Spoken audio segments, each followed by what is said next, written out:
Hello Pisces, Sun, Moon Rising, and Venus Signs. Kamusta kayo? Sana po nasa mabuti kayong kalagayan. Welcome back po sa Star Tarot.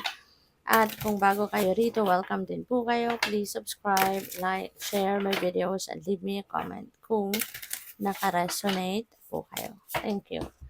So, first card ni Pisces, we have achievement. And so, this is really a beautiful period in your life kasi meron kayong achievement, meron kayong mga bagay na maa-achieve nyo na sa ngayon. May mga bagay na mapagtatagumpayan mo na, 'di ba? And kung ano man yung mga bagay na yan, ano, na matatapos mo nang gawin, mapagtatagumpayan mo na, you will receive reward.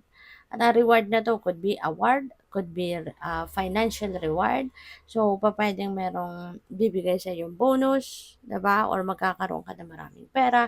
So, depende yan sa inyong sitwasyon. But, yes, magiging masayang-masaya ka and you need to, or you have to be very proud of yourself kasi syempre, lahat ng effort na ginawa mo or binuhos mo sa bagay na to, eto na, 'di ba? Mapagtatagumpayan mo na. The hard work, that you've been putting on here is paying off.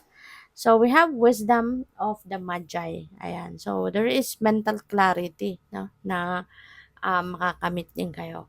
So this is really beautiful, lalo-lalo na for those of you na siguro uh, for few weeks na or for few months na naguguluhan, hindi ma-figure out kung anong gagawin or kung anong decision ang gagawin, diba?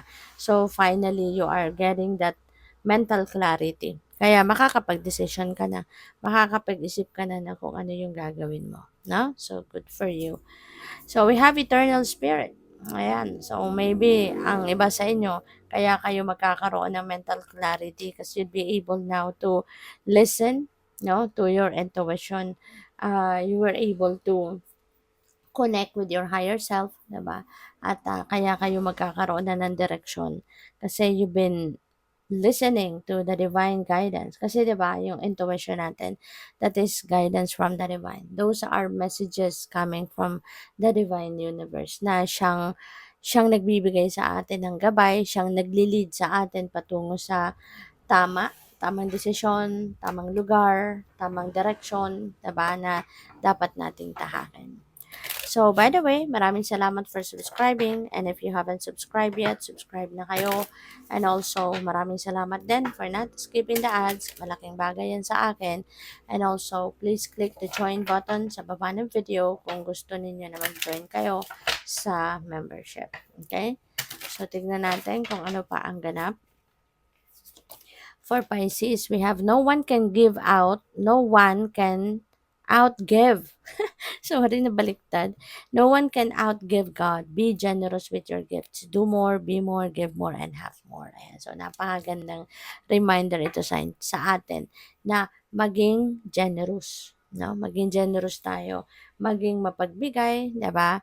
Maganda yung bunga ng pagsisikap natin, yung success natin, 'di ba? Sinishare natin, no, sa ibang tao. Nakakapagpaginhawa tayo, nakakapagpasaya tayo ng ibang tao. That is really one big success para sa atin, 'di ba? Na kunyari meron kang pinagsikapan, meron kang bagay na talagang pinagtrabahuan, pinagsikapan mo ng bonggang-bongga, pinagtiyagaan mo, and then when the reward comes back to you, 'di ba? Tapos sinishare mo 'yan sa ibang tao, 'di ba? Yun ang tunay na success kasi yung saya, 'di ba? Mapapansin mo na yung saya na mararamdaman mo coming or seeing those people, no, na blines ninyo, na tinulungan ninyo, 'di ba? Mas mas mabigat, no, yung yung sayang makikita mo kaysa doon sa nung nagtagumpay ka, hindi ba? Kasi parang yung mas nagtagumpay ka or mas nanamnamin mo or ma may embrace mo yung success mo because 'di ba nakatulong ka sa iba. Hindi lang yung para sa sarili mo, yung pinagtagumpayan mo, hindi lang para sa iyo, 'di ba? Inalay mo kundi para din sa iba. Kaya mas parang mas malaki, no, yung saya na mararamdaman mo. When one door closes, God opens another, leading to a better and brighter future. Kaya, 'di ba? Kapag may nagsasara may magbubukas, hindi ba? Kaya dapat hindi tayo nalulungkot or 'wag kayong malungkot when a door closes, 'di ba? Kasi for sure meron at merong magbubukas na bago para sa'yo. And, kung ano man yung pintong bago magbubukas para sa'yo, ano man ang opportunity na 'yan na bago, for sure, for sure 100% that is way better than kung ano yung iniwan mo or kung ano yung ah, nagsara sa'yo, 'di ba? Kasi it's always better, 'no? Once na meron tayong iniwang sitwasyon, 'di ba? Pinagsarahan man tayo or pinili nating iwanan ang sitwasyon na yan, it's always better, no? Yung pupuntahan natin, yung pagsisikapan mong makuha sa susunod is mas ano ka, mas mabuti or mas maganda kaysa doon sa dati, hindi ba?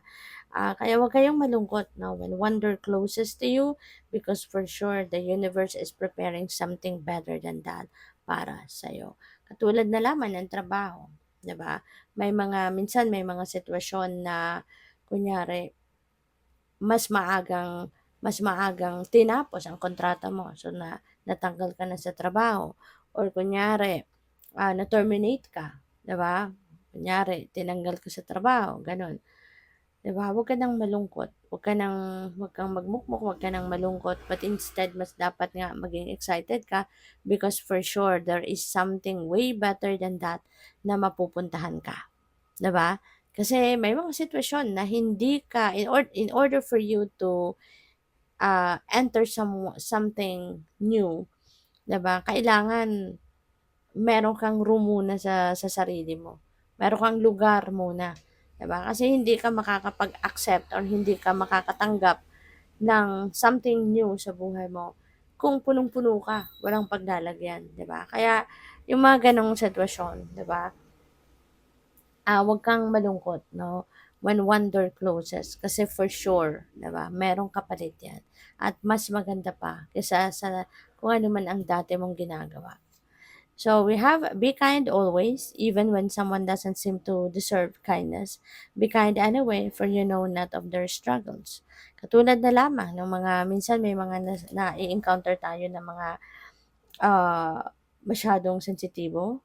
May mga taong, 'di ba, galit agad, 'di ba? Ang bilis magalit, ang bilis mainis, 'di ba? Pagsasalitaan ka pa ng hindi magaganda, 'di ba? 'Wag na lang natin sabayan, 'di ba? Mas magandang hindi na lang natin sabayan yung galit niya, yung visit niya, yung temper niya kasi we don't know, no? We don't know kung ano pinagdadaanan niya. Hindi rin natin alam kung saan siya nanggagaling, bakit siya nagiging gano'n, why is she reacting that way, 'di ba? So kung sasabayan natin, hindi parang madadamay pa tayo sa kanigahan niya, 'di ba? Magiging nega ka na din kung papatulan mo pa. So, hangga't kaya mong intindihin, hangga't kaya mo din tiisin, 'di ba? Tiisin na lang, pasensyahan na lang, 'di ba? Let's choose to be kinder na lang, 'di ba? Sa kanya. Kasi we don't know kung saan siya nanggagaling, ano ang sitwasyon na pinanggagalingan niya, 'di ba? Kaya bigla na lang siyang nag-outburst or bigla na lang, 'di ba? Kaya kung pero siyempre titignan din natin, 'di ba, yung sitwasyon, 'di ba? Titignan din natin. As long as yung safety din natin hindi din nako-compromise, 'di ba? Yung dignity natin, yung integrity natin, as long as hindi naman nagagalaw yon, intact naman siya, then magpasensya na lang, no? So, yun. But use your own judgment and discernment on that situation, mga ganyan. Kasi iba-iba yung experience natin. So, good luck. Thank you for watching. Love and light. Namaste.